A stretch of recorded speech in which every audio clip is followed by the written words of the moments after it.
Hi all, Vanakkam, Vandanam, Namaste and welcome back to our channel SPLY KRISHNA.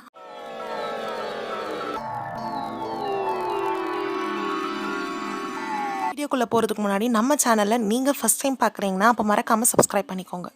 இன்னைக்கான dish ரொம்பவே டிஃப்ரெண்ட்டாக இருக்க போகுது. ஒரு முட்டையை வச்சு 2 in 1 அப்படின்ற மாதிரி 2 டிஷ் பண்ண போகிறோம். அந்த 2 டிஷ்ஷையும் நீங்கள் ஸ்நாக்காக ரொம்ப சூப்பராகவே சாப்பிட்லாம். ஸோ இன்னைக்கான டிஷ் என்னென்னு பார்த்தீங்கன்னா சில்லி எக். இது எப்படி பண்ணுறதுன்னு தான் நம்ம இன்றைக்கி பார்க்க போகிறோம்.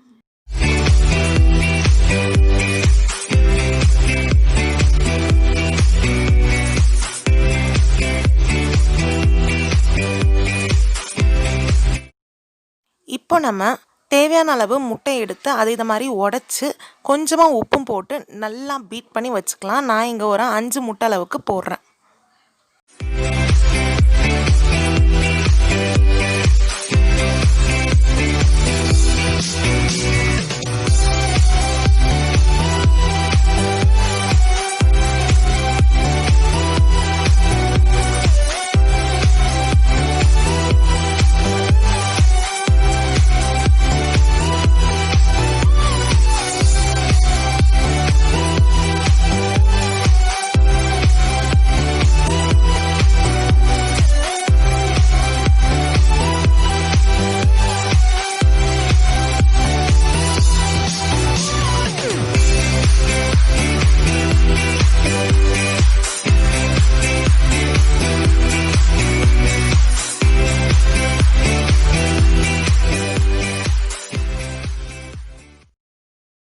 பீட் பண்ணி வச்சுருக்கிற முட்டையை ஒரு குட்டி பாத்திரத்தில் நல்லா சுற்றி ஆயில் அப்ளை பண்ணிக்கலாம். அப்ளை பண்ணதுக்கப்புறமா அதில் ஊற்றி நம்ம இட்லி பாத்திரத்தில் அதை வேக வைக்க போகிறோம்.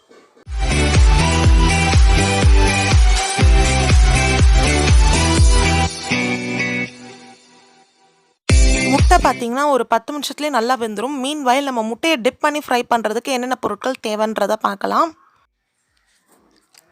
1/4 கப் அளவுக்கு கடல மாவு, 1/4 கப் அளவுக்கு மைதா, 1/2 கப் ரைஸ் ஃப்ளார், தேவையான அளவு உப்பு, கூடவே 1 டேபிள் ஸ்பூன் அளவுக்கு சில்லி பவுடர். இப்போ எல்லாத்தையும் நம்ம சேர்த்து கொஞ்சமாக தண்ணி ஊற்றி கெட்டியாக கலந்துக்கலாம்.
நல்லா தண்ணி ஊற்றி நம்ம கெட்டியாக கலந்ததுக்கப்புறமா நம்ம வேக வச்ச முட்டையை பார்க்கலாம் எப்படி இருக்குன்னு.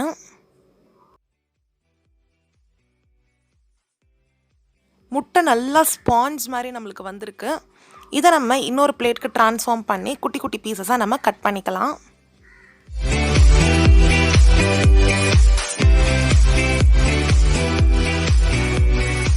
இதை நம்ம மிக்ஸ் பண்ணி வச்சுருக்கிற அந்த மிக்சரில் ஊற போட்டுடலாம். கொஞ்ச நேரம் ஊற போட்டதுக்கப்புறமா நான் ஒரு ஸ்பூனில் எடுத்து இதை டீப் ஃப்ரை பண்ண போகிறேன்.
நல்லா ஃப்ரை ஆனதுக்கப்புறமா நம்ம இதை எடுத்துடலாம்.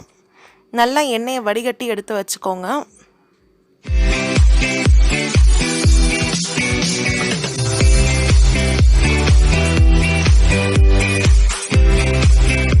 நான் உங்ககிட்ட முன்னாடியே சொன்ன மாதிரி இந்த எக்கை வச்சு நீங்கள் சில்லி எக் பண்ணுறது மட்டும் இல்லாமல் இந்த ஃப்ரை பண்ண முட்டையை நீங்கள் வெறும் வாயிலே சாப்பிட்லாம். ஒரு முட்டை போண்டா டேஸ்ட்டில் வந்து இந்த ஃப்ரைடு எக் வந்து இருக்கும்.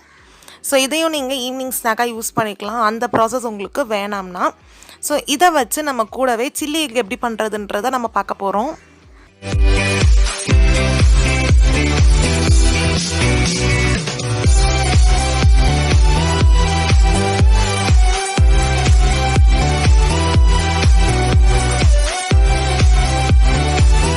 சில்லி எக்குக்கு தேவையான பொருட்கள் என்னென்னு பார்க்கலாம். வெங்காயம் இந்த மாதிரி நீட்ட வாக்கில் கட் பண்ணி எடுத்து வச்சுக்கோங்க. கொஞ்சம் தட்டையாக இருக்கிற மாதிரி பார்த்துக்கோங்க. கேப்சிகமும் கொஞ்சம் பெருசாகவே கட் பண்ணி எடுத்து வச்சுக்கோங்க. நான் இங்கே ஒரு கேப்சிகம் எடுத்து வச்சுருக்கிறேன். கூடவே சில்லி எக்குக்கு சேர்க்கறதுக்காக நான் அரை கப்புக்கும் கம்மியாக சாஸ் எடுத்து வச்சுருக்கிறேன். சாஸ் வந்து கொஞ்சம் கம்மியாகவே யூஸ் பண்ணுங்க, இல்லைனா தித்திப்பு வந்து அதிகமாகிடும். இந்த சாஸ் வந்து ஹோம்மேட் தான். ஸோ இந்த சாஸோட ரெசிபி உங்களுக்கு வேணும்னா டிஸ்கிரிப்ஷனில் லிங்க் தரேன், போய் பாருங்கள். இப்போது ஸ்டவ்வில் ஒரு கடாயை வச்சுட்டு நல்லா காஞ்சதுக்கப்புறமா கொஞ்சமாக எண்ணெய் ஊற்றிக்கலாம். எண்ணெய் ஊற்றுனதுக்கப்புறமா இதில் நான் ஃபஸ்ட்டு எடுத்து வச்சுருக்கிற வெங்காயத்தை ஆட் பண்ணுறேன். வெங்காயமும் சரி கேப்சிகமும் சரி ரொம்ப ஃப்ரை ஆகிடக்கூடாது, நம்ம சாப்பிட்ற அந்த பதத்தில் தான் இருக்கணும். கேப்சிகமும் ஆட் பண்ணி நல்லா மிக்ஸ் பண்ணதுக்கப்புறமா தேவையான அளவு உப்பு போட்டுக்கிறேன். மீன்வைல் கொஞ்சமாக கார்ன்ஃப்ளவர் எடுத்து அதில் தண்ணி ஊற்றி இந்த மாதிரி மிக்ஸ் பண்ணிக்கிறேன். இந்த கார்ன்ஃப்ளவர் தான் நம்மளுக்கு அந்த ஒரு திக் கன்சிஸ்டன்சி வந்து கொடுக்கக்கூடியது. ஸோ இதில் நான் எடுத்து வச்சுருக்கிற சாஸையும் ஆட் பண்ணி நல்லா மிக்ஸ் பண்ணிக்கிறேன். சாஸ் ஒன்றோட ஒன்று நல்லா கலந்ததுக்கப்புறமா நம்ம எடுத்து வச்சுருக்கிற கார்ன்ஃப்ளவரையும் இதில் ஆட் பண்ணி இன்னொரு தடவை மிக்ஸ் பண்ணி விட்டுக்கலாம். கார்ன்ஃப்ளவர் ஊற்றுனதுக்கப்புறமா உடனே நீங்கள் மிக்ஸ் பண்ண ட்ரை பண்ணுங்கள், இல்லைனா அதெல்லாம் ரொம்ப கெட்டி ஆகிட்டு நின்ற மாதிரி ஆகிடும். ஸோ மிக்ஸ் பண்ணி வச்சுருக்கிற அந்த சாசேஜில் நம்ம இப்போது ஃப்ரை பண்ணி வச்சுருக்கிற எக்கையும் ஆட் பண்ணி ஒரு 2 மினிட்ஸ் அளவுக்கு நல்லா மிக்ஸ் பண்ணி விட்டுக்கிட்டே இருக்கலாம்.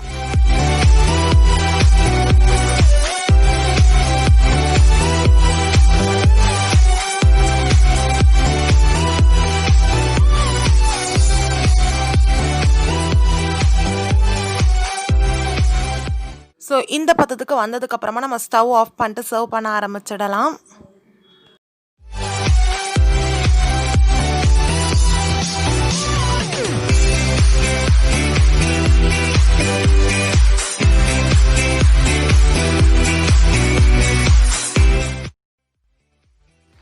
ஸோ சில்லி எக் நம்மளுக்கு இப்போது ரெடி ஆயாச்சு. இது ரொம்பவே சூப்பராக இருக்கும். ஒரு சில்லி சிக்கன் டேஸ்ட்டில் வந்து உங்களுக்கு இந்த சில்லி எக் இருக்கும்.